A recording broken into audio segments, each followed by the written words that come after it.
최근 분양하는 강북 아파트들은 청약 열기가 확 식었습니다. 경쟁률도 낮은 데다 심지어 당첨되고도 계약을 포기하는 사람들까지 크게 늘어났습니다. 서울에서 미분양이 나오는 건 작년까지만 해도 상상도 할 수 없던 일인데 시장 분위기가 확연히 달라진 겁니다.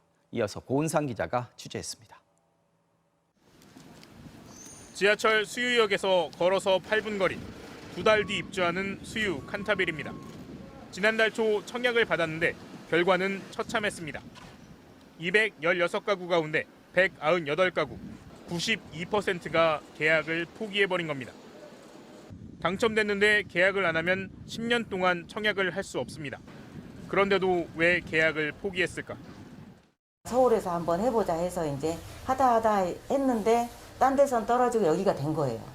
그래서 이제 놀래가지고 오셨는데 너무 마음에 안 드신 거지. 단가가 비해서 너무 세다. 서울 강북구는 분양가 상한제가 적용되지 않습니다. 그래서 수유 칸타빌은 78제곱미터 분양가가 최고 10억 5천만 원이나 됩니다. 이제는 실수요자들이 이 값 주고 사지 않는 겁니다. 결국 이 아파트는 무순위 신청까지 받았지만 5개 평형이 미달렸습니다. 강북구 미아동에 짓고 있는 한화 포레나.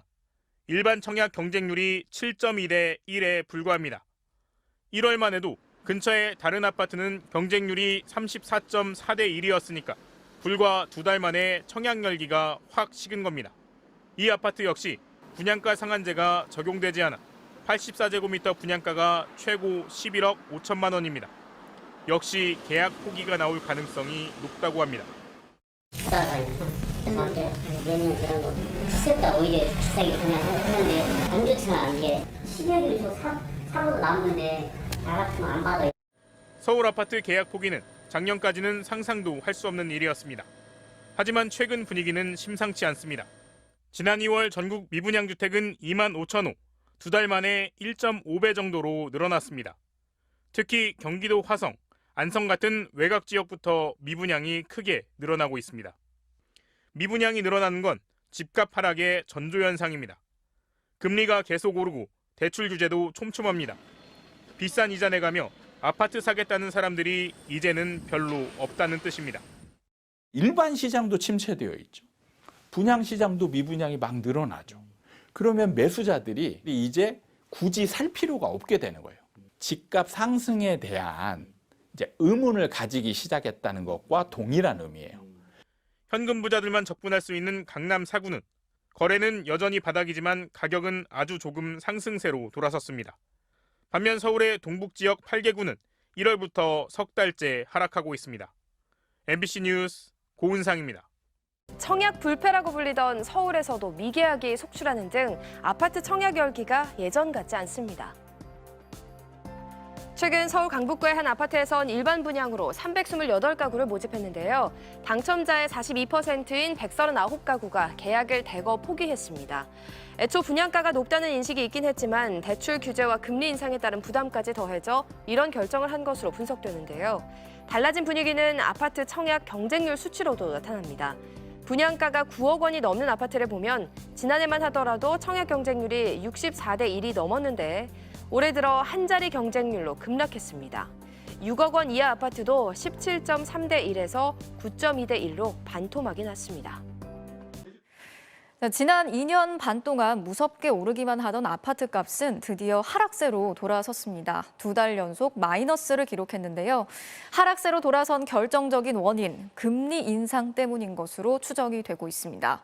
당분간은 금리가 계속 오를 텐데 그럼 집값도 이제 본격적으로 하락하는 건지 김하영 기자가 전해드리겠습니다. 아파트값 상승은 2013년부터 시작됐습니다. 2008년 전 세계를 덮친 금융위기의 후유증이 가시자 집값이 오르기 시작했습니다. 2015년 4% 넘게 뛴 아파트값은 강력한 대책이 나왔던 2019년 딱 1년만 하락했을 뿐 10년 동안 꾸준히 올랐습니다. 특히 코로나가 터진 직후 금리가 내려가고 시중에 엄청난 돈이 풀리자 아파트값은 수직 상승했습니다. 2020년 7.5%, 2021년은 14%나 올랐습니다. 미친 집값이라는 말이 괜히 나온 게 아니었습니다. 이 긴 대세 상승이 드디어 꺾이는 걸까? 수도권 아파트값은 2019년 8월부터 꾸준히 올랐습니다. 작년 8월에는 한 달 만에 1.7%가 넘게 올라 최고점을 찍었습니다. 그런데 바로 그 8월부터 한국은행이 기준금리를 올리기 시작했습니다. 아파트값 상승률은 급격히 꺾이기 시작하더니 올해 2월과 3월 드디어 2달 연속 마이너스로 돌아섰습니다. 한국은행 기준금리는 코로나 기간 내내 사상 최저인 0.5%였습니다. 그러다 작년 8월부터 오르기 시작해 1.5%가 됐습니다. 불과 8개월 만에 3배가 된 겁니다. 사상 최대로 불어난 가계부채 때문에 금융당국은 대출도 규제하기 시작했습니다. 그러자 매매가는 물론 전세 가격도 2년 5개월 만에 처음으로 하락했습니다. 전국적으로 주택 매매 가격과 전세 가격이 하락한 것은 작년 하반기 이후 지속되고 있는 금리 인상의 효과가 있습니다. 한국개발연구원은 당분간 집 사려는 사람들이 별로 없을 거라고 전망했습니다. 그 이유로 가파른 집값 상승에 따른 피로감, 소득 대비 높은 가계부채 비율, 주식 가격 하락을 꼽았습니다.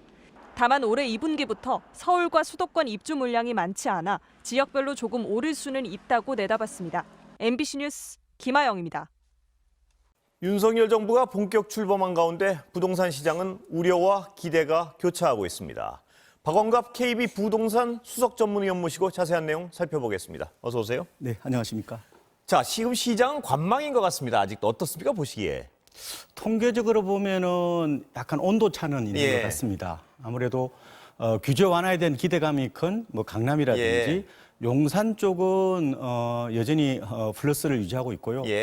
서울 내에서도 나머지 지역들, 가령 중구라든지 노원구 같은 경우 오히려 하락세를 보이고 있다. 그래서 규제 완화에 대한 어떤 기대감에 따라서 시장이 약간 편차는 난다. 근데 아까 말씀하신 것처럼 전반적으로 봤을 때는 약간 조정 국면 혹은 숨고르기 양상이라고 보시면 될 것 같습니다. 그러니까 이 어떤 좀 쉽게 굴러가는 모양새를 지켜본다 이렇게 봐도 되는 건가요? 시장에서 눈치를 보고 있다? 그렇죠. 특히 이제 살려는 사람들이 중요하거든요. 거래가 줄었잖아요. 그거는 이제 사려는 사람들이 좀 더 관망세를 보이고 있다. 이게 이제 그대로 통계로 나타나는데 집값이 너무 많이 올랐잖아요.